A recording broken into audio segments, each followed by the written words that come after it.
Visiting the doctor, finding you can't understand what he or she is saying. Well, yesterday, a Polish doctor became the first medic from within the EU. Basically, he was the first medic. What was he? Was he struck off? How? Yeah. He failed an English test. He's not allowed to practice any longer in the UK. It says in the papers that actually, although there's been no evidence of actual harm done to payments, he doesn't meet the English language requirements, and he's not licensed to practice in the UK currently, as it stands.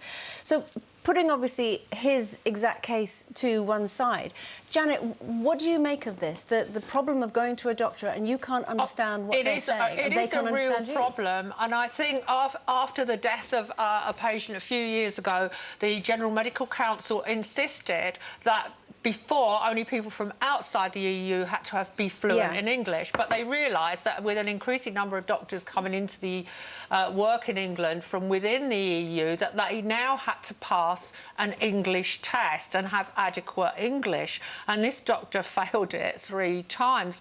It is difficult because when you go to a hospital and you speak to a nurse or somebody and you can't understand them, you do feel that you are in danger of being seen as a racist or something. So what I do is I go, I'm losing my hearing. I just have to do that. I can't hear.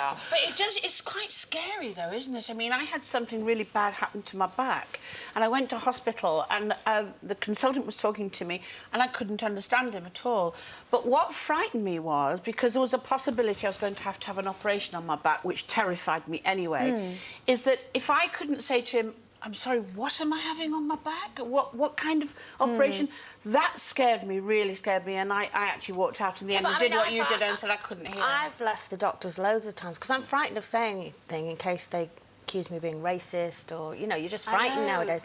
I've walked out with prescriptions and they've gone, what's it for? And I've gone, I don't know. I don't know what I'm taking or what I've got, but apparently it'll kill me. Yeah, but we're laughing, but that's really not funny. I know, but I have done that because I get too embarrassed constantly going, sorry, sorry, I didn't understand you, I feel rude. But we've said it so many times, that don't die of embarrassment. Don't be misdiagnosed or not quite being able to understand what it is that you're being told because you can't understand what someone's saying.